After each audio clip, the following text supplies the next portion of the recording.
नमस्कार साथीहरू, टेक्निकल महेन्द्रमा तपाईँहरूलाई स्वागत छ। आज पनि म एउटा लेटेस्ट टिप्स लिएर तपाईँहरू सामु उपस्थित भइसकेको छु।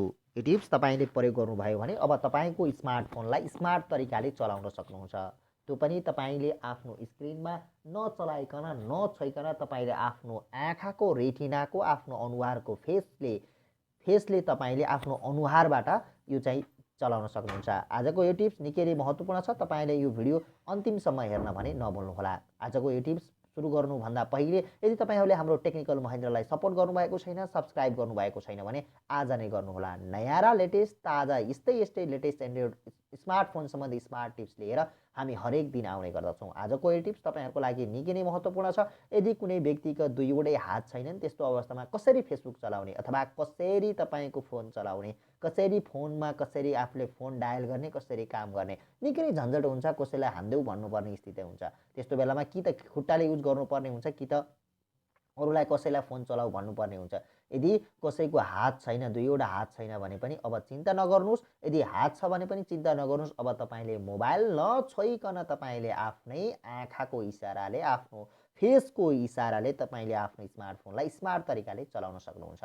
त्यसको लागि तपाईँले यो भिडियो अन्तिमसम्म हेर्नुहोला। र सुरुमा साथीहरू तपाईँले के गर्नुपर्छ, यसको लागि एउटा सानो एप डाउनलोड गर्नुपर्छ। त्यो डाउनलोड गर्नको लागि तपाईँले आफ्नो प्ले स्टोरमा जानुहोस्। प्ले स्टोरमा यहाँनिर क्लिक गरिसकेपछि अब तपाईँले के गर्नुहोस् भन्दा साथीहरू, तपाईँले यो चाहिँ इभा फेसियल माउस भन्ने यसलाई के गर्नुहोस्, डाउनलोड गर्नुहोस्। यो निकै नै राम्रो एप छ। तपाईँको यहाँनिर रेटिङ पनि राम्रो छ, तपाईँको डाउनलोड पनि राम्रो छ। तपाईँको रेटिङ 1M ले डाउनलोड गरेका छन्, रेटिङ 21K ले रिभ्यू गरेका छन्। साथीहरू निकै नै राम्रो एप छ, मलाई राम्रो लाग्यो, त्यस कारणले मैले एउटा डाउनलोड गरेर तपाईँहरूलाई यसको टिप्स बारेमा सेयरिङ गर्दैछु। यदि तपाईँहरूलाई अरू पनि यस्तै एपहरू छन् तर तपाईँले यही एपलाई युज गर्नु होला। निकै नै राम्रो छ, निकै नै एकदमै इन्फ्याक्ट रूपमा काम गर्छ। त्यसैले साथीहरू यसलाई डाउनलोड गरिसकेपछि अब सिम्पली तपाईँले केही गर्नु पर्दैन। अब त्यसलाई के गर्नुहोस्, यहाँनिर ओपन गर्नुहोस्। ओपन गरिसकेपछि साथीहरू सिम्पली अब यहाँनिर तपाईँले केही सेटिङहरू गर्नुपर्ने छ।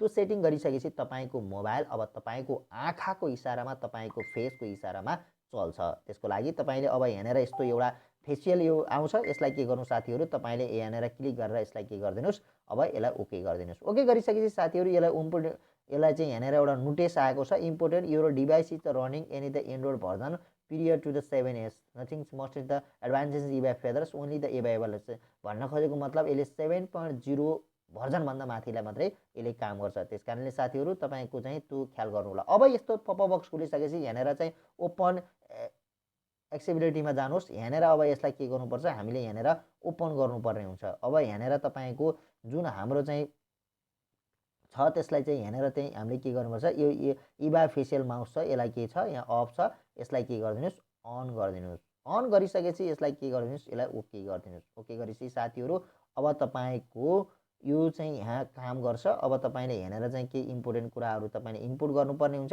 यो इनपुट गरिसकेपछि तपाईँको मोबाइलमा यसले इफेक्टिभ रूपमा काम गर्छ। जस्तै तपाईँको यहाँनिर चाहिँ यसलाई ब्याक गरौँ। म यहाँनिर चाहिँ जस्तै अब यहाँनिर म पहिला टोटल अरू सेटिङहरू सिकाउँछु, त्यसपछि तपाईँलाई चाहिँ यी कुराहरूमा म भन्छु। जस्तै अब यहाँनिर तपाईँले चाहिँ सिम्पली अब यहाँनिर गइसकेपछि तपाईँले यसलाई के गरिदिनु भयो, अन गरिदिनु पर्ने हुन्छ। अन गरिसकेपछि अब यहाँनिर तपाईँले चाहिँ यसलाई अन गरिसकेपछि तपाईँले यहाँनिर केही सेटिङहरू राख्नुपर्ने हुन्छ। जस्तै यहाँनिर यसले के भन्यो, मेरो चाहिँ allowed the talk back to the when the using the app retire windows content turn off the explore by the touching turn on the enhanced web accessibility भनेर भनेको छ। यसलाई तपाईँले यो टर्न ब्याकलाई पनि के गर्नुपर्छ, टकिङ ब्याकलाई पनि अन गर्नुपर्ने हुन्छ।